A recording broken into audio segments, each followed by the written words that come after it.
The frontier winters were unforgiving, and most cabins were built quickly, cheaply, just enough to get by.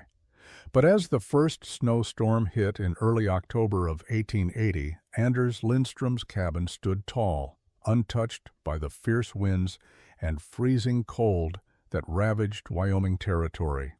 His neighbors called him a fool.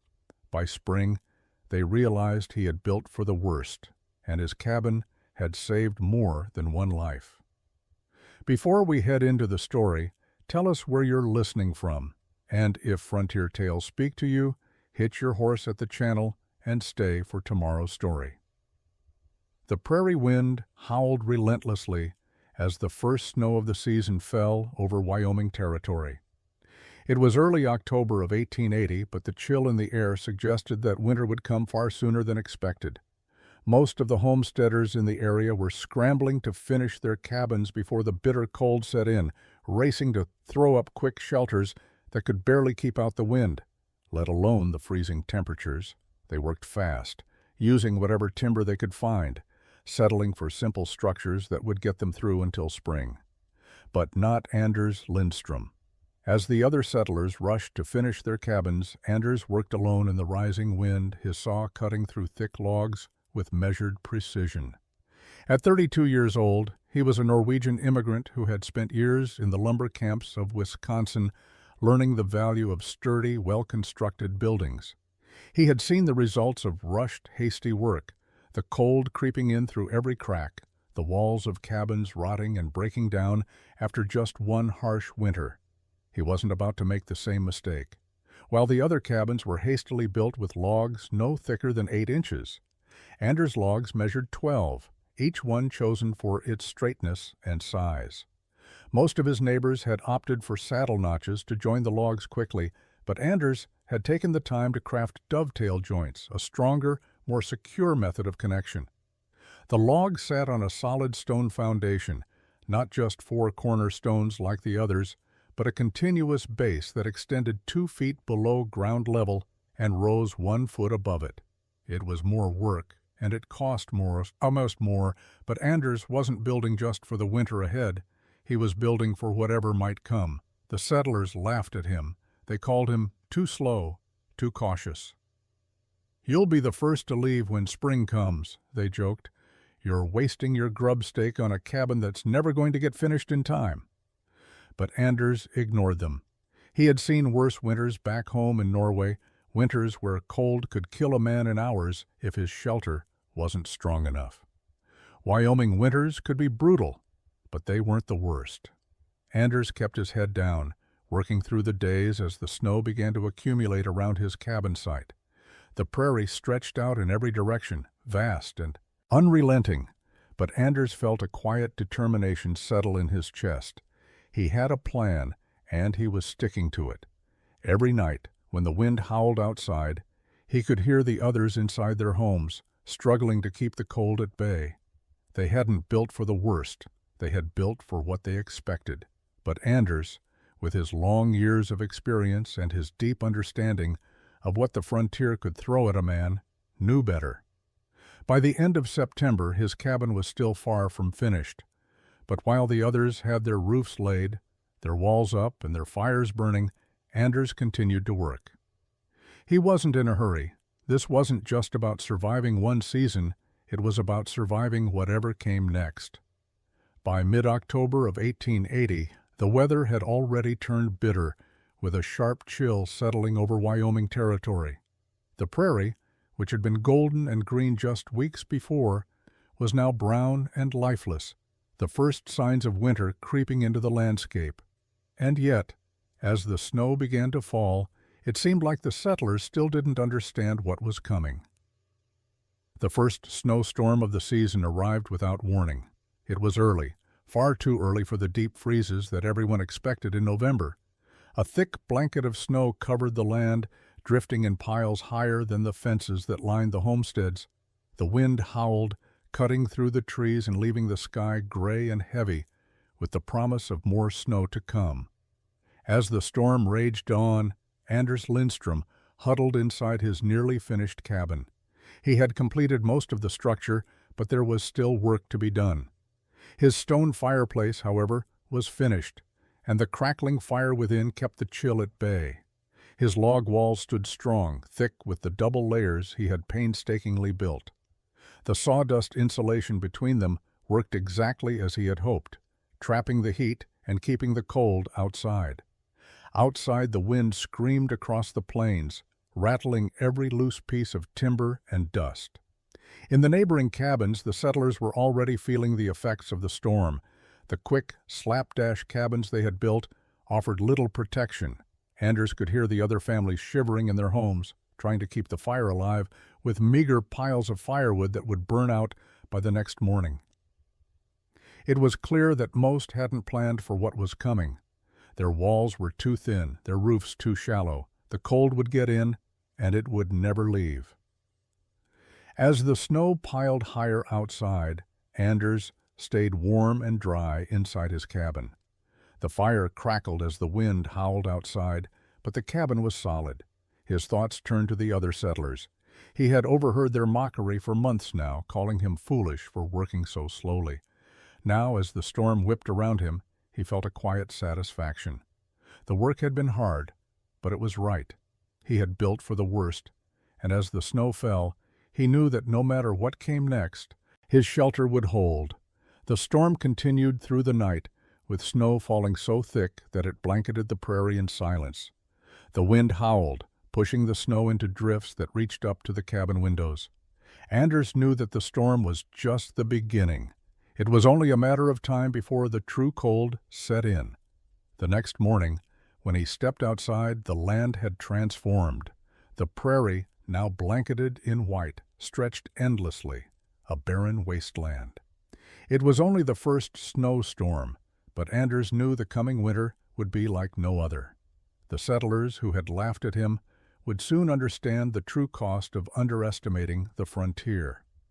As the days passed and the storm became a regular feature of life on the prairie, the settlers who had mocked Anders Lindstrom's slow and deliberate construction began to feel the true weight of their decisions. The early snowstorm of October was only the first sign of the harsh winter to come. With each passing day, the blizzards grew fiercer. The cold seemed to gnaw at every crack in the homes of those who had rushed their cabins into existence. Henry Kincaid, one of the more vocal critics of Anders's methods, was among the first to feel the sting of regret. His cabin, hastily built with thin walls and saddle-notched logs, had been a quick fix meant to get him through the winter. It had seemed adequate enough when he first moved in, but the biting winds and unrelenting snow exposed the flaws in his construction. The fire he struggled to maintain in his stone fireplace couldn't keep the cabin warm for long.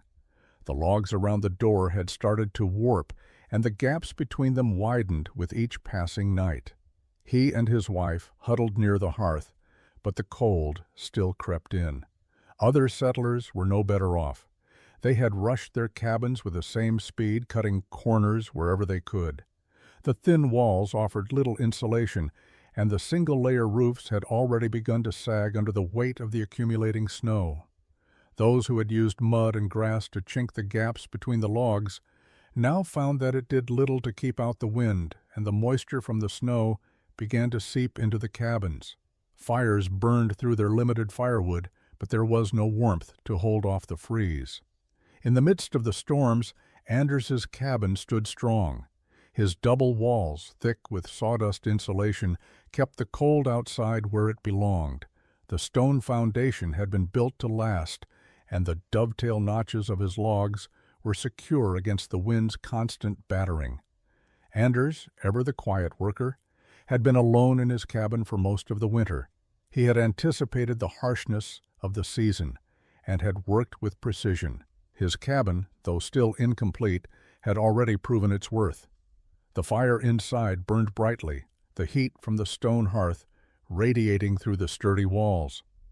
It didn't take long before Henry and some of the other settlers began to notice the difference. They had heard the rumors about Anders's cabin, but seeing it in person made the reality clear. When Henry Kincaid finally visited the cabin, he found warmth that he hadn't felt in his own home for weeks.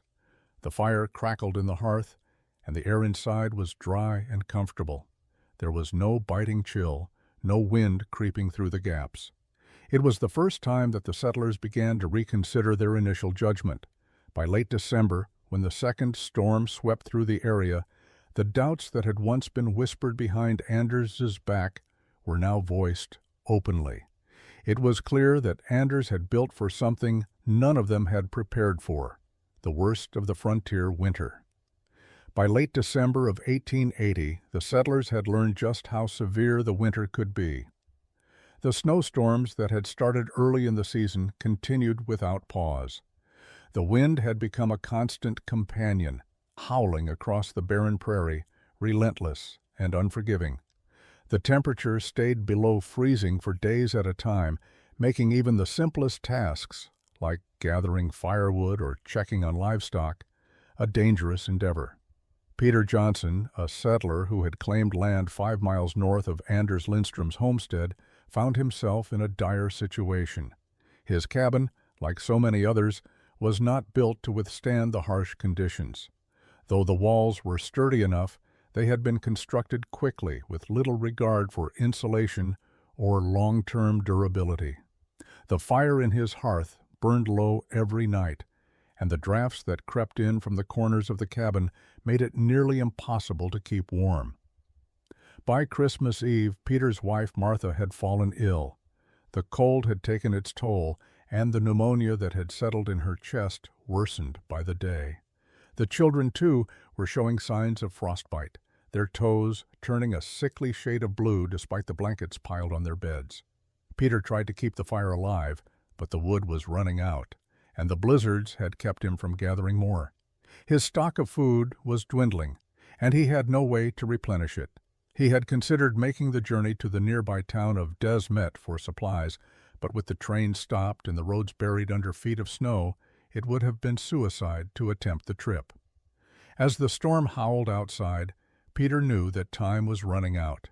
He couldn't stay here much longer. His wife's condition was deteriorating, and the children were no better off. But there was one hope left. He had heard the rumors about Anders Lindstrom's cabin, about how it had withstood the worst of the storms, how it had been a beacon of warmth in the heart of the blizzards. The stories had been whispered in town, but now, in the middle of this nightmare, they seemed like a lifeline. With no other option, Peter bundled up his family and loaded them onto a sled, hoping that they could make it to Anders's cabin. The snow was deep, and the wind pushed them back with every step, but desperation drove them forward, and after hours of trudging through the storm, they finally saw the flicker of smoke rising from the chimney of Anders's cabin. It was a sign of life, a promise of warmth. When Peter knocked on the door, Anders opened it immediately. Warm air poured out, filling the night with relief. The fire inside was roaring, and the room was filled with a comforting heat that Peter hadn't felt in weeks. Without a word, Anders ushered them in, offering them shelter, food, and warmth. For the first time in what felt like forever, Peter felt a flicker of hope. The warmth of Anders Lindstrom's cabin was a welcome relief for Peter Johnson and his family. As they settled into the cozy space, the harsh winds and snow outside seemed like a distant memory. Anders, without a word, offered them a place by the fire and laid out some simple food. Peter's wife, Martha, was too weak to eat much, but the warmth and nourishment helped her recover in small, steady steps. The children, their frostbite halted, began to regain some color, their bodies reacting to the comfort they hadn't known in days. The next morning, when the storm finally broke, Peter looked out of the cabin's small window and saw a world transformed. The snowdrifts were deep, the landscape buried beneath a thick, unyielding blanket of white. It would be impossible to travel anywhere today. They were stranded here, at least for the next few days.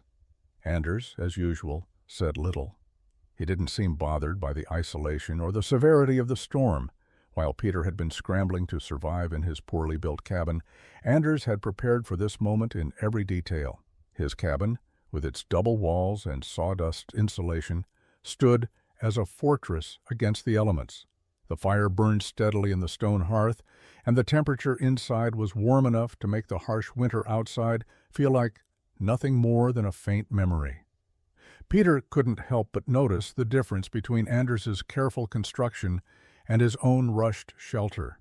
His cabin had been built quickly, without much thought to long-term durability. The cold drafts he had tried to ignore now crept into every corner, and the fire he had to constantly tend couldn't keep up with the chill that seemed to seep into everything. As the days passed, Peter found himself growing more and more aware of the lesson Anders's cabin taught him. Anders had built for the worst. He hadn't assumed that the winters would always be mild. He hadn't taken for granted that the storms wouldn't be as fierce as the one they were enduring now. Anders had made sure that when the harsh winds and snow came, his home would stand strong. One evening, as they sat by the fire, Peter finally spoke the words that had been on his mind for days. "How did you know it would be like this?" he asked, looking at Anders, his voice filled with genuine curiosity. "How did you know to build it so strong?" Anders, who had been silently watching the flames dance in the hearth, glanced over at Peter. His answer was simple, as always. "I didn't know for sure, but I knew there were winters worse than what I'd seen. You build for that, and if you're wrong, you've wasted a little time. If you're right, you've saved your life."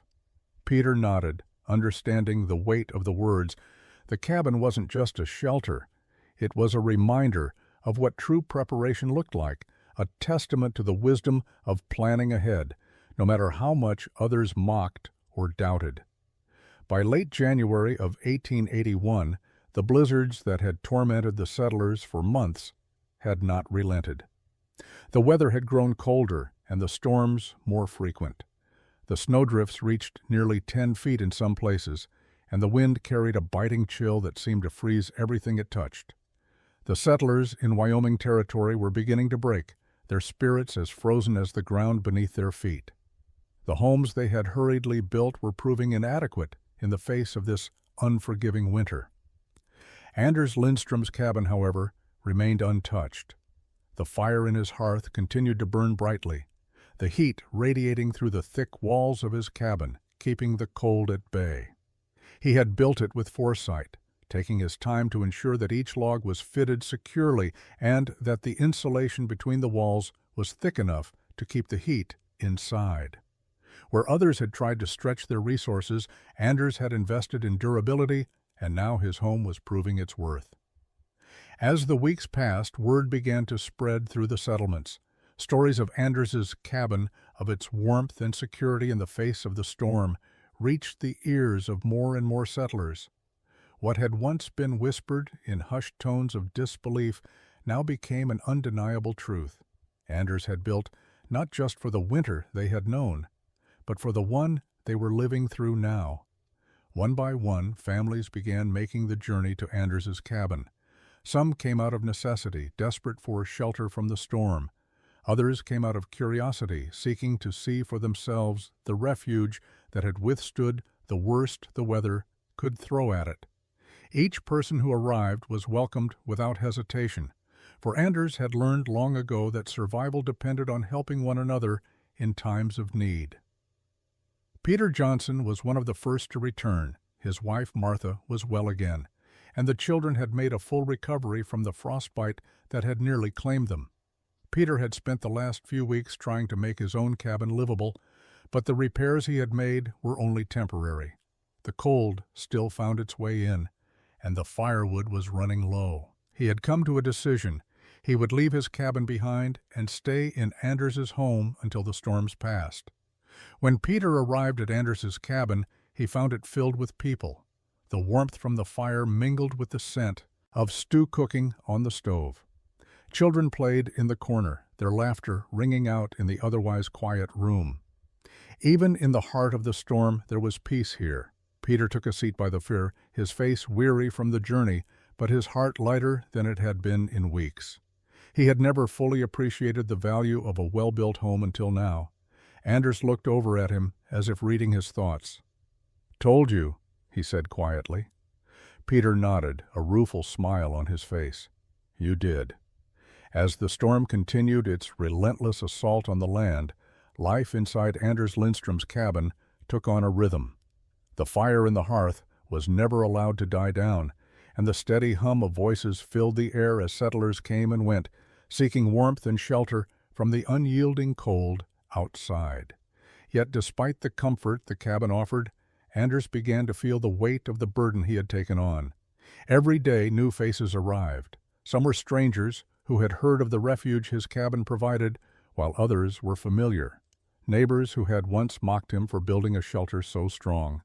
But now Anders didn't have the luxury of feeling vindicated. Each new arrival meant more mouths to feed, more firewood to chop, and more bodies to keep warm in a cabin that had been built for one.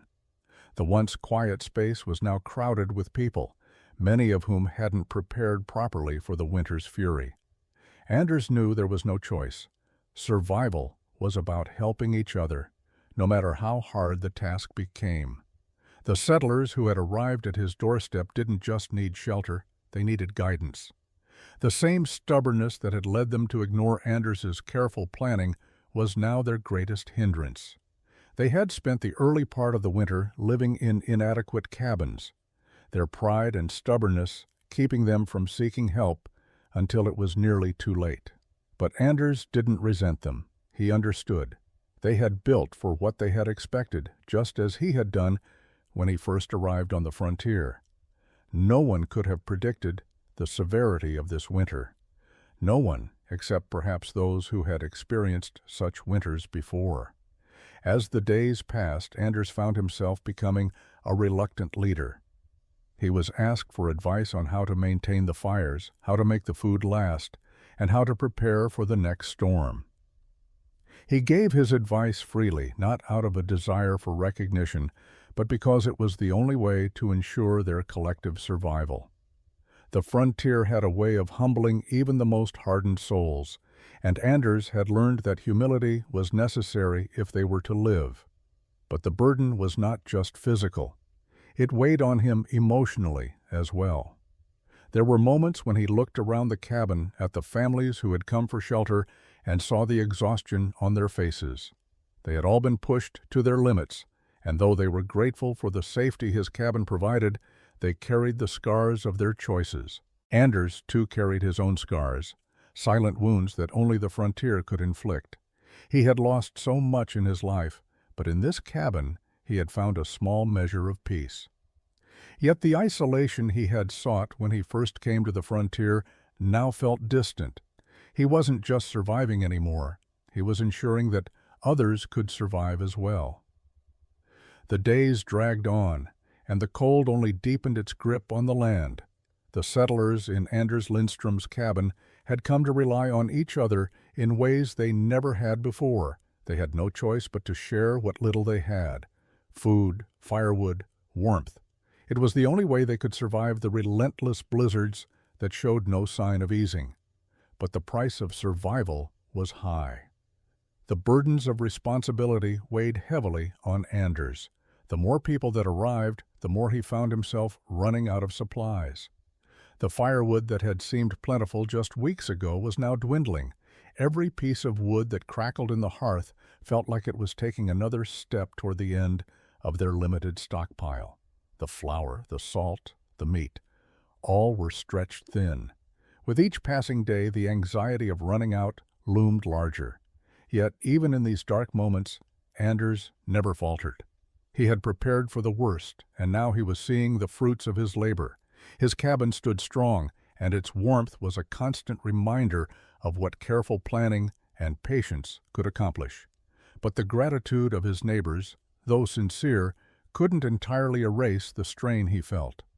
By mid-January, the first of the settlers who had mocked him, Henry Kincaid among them, had come to him, asking for advice on how to better insulate their homes and stretch their resources. They had finally seen the wisdom in Anders's methods, but it was a bitter pill to swallow for those who had once considered him overly cautious, too slow, too afraid of a winter that might never come. Anders never said anything in return, though. He simply shared his knowledge just as he had always done.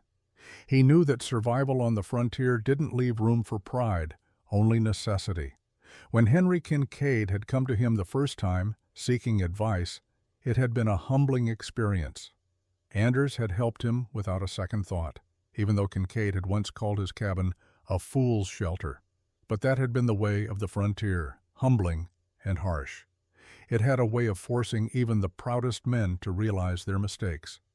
And in the midst of it all, Anders found himself not just surviving, but leading, guiding those who had once laughed at him. It wasn't a role he had sought, but it had been thrust upon him. As the weeks passed, the blizzards continued to rage outside, but the warmth inside the cabin never faltered. It was a simple warmth, but it was enough. Enough to remind everyone inside that they had made it through another storm, another day. And while the hardships were far from over, the worst had passed. The storm had not eased. In fact, it had become more violent, as though the very earth had decided to fight back against the settlers. February had come and gone, but the bitter cold remained. The sun barely broke through the gray skies, casting the land in a dull, lifeless light. The snow continued to fall, and every day seemed like a repeat of the one before, harsh, cold, and unforgiving. But there was a change in the air. It wasn't just the weather, it was the people inside Anders Lindstrom's cabin. For the first time, they began to feel the stirrings of something different. Not just survival, but a quiet redemption. Many of the settlers who had laughed at Anders were now finding solace in his home. They had learned to work together, to ration their supplies, to make the most of what they had. It wasn't just about staying alive anymore. It was about rebuilding, about learning from the mistakes they had made and the choices they had ignored. Peter Johnson had left his cabin behind for good, deciding to stay with his family in Anders's home until the storm passed. He had spent too much time chasing after something that wasn't meant to be, trying to prove he could make it on his own. Now, though, he understood. It wasn't about proving anything. It was about survival. It was about knowing when to ask for help, when to seek refuge, and when to listen to the wisdom of those who had already learned the lessons the hard way. William Crawford, too, had come to terms with his own pride. His wife had died in their cabin, unable to survive the cold that had seeped in through the cracks. He had been too stubborn to follow Anders's advice, and now he was left with nothing but the weight of his loss. But in Anders's cabin, he found peace. He helped chop firewood, he shared his own meager stores of food, and he began to understand what it meant to be part of something larger than oneself. Each of them, in their own way, had been redeemed. The bitter winds of the storm had stripped away the pretense, the pride, and the anger. What was left was simple, a quiet sense of survival, of connection, and of shared understanding. They had all been tested, some broken by the weight of their mistakes, but Anders's cabin had become their place of refuge. By the time March arrived, the storms began to lose their intensity. The worst of the winter had passed, but the lessons would last a lifetime. Anders had known from the beginning that the frontier would test them all, their strength, their patience, and their ability to learn from the land and the weather. And in the end, those who had listened, who had taken the time to build for the worst, had found not just survival, but a sense of redemption. By late spring of 1881, the relentless storms had finally subsided. The snow began to melt, and the once frozen landscape started to breathe again. The long, brutal winter had tested the settlers beyond measure, and as the thaw came, so too did the first signs of renewal. The cabin that had become a sanctuary for so many stood firm, its thick walls weathered but strong. Anders Lindstrom's cabin had proven itself, not just as a structure of wood and stone, but as a symbol of what true preparation could achieve.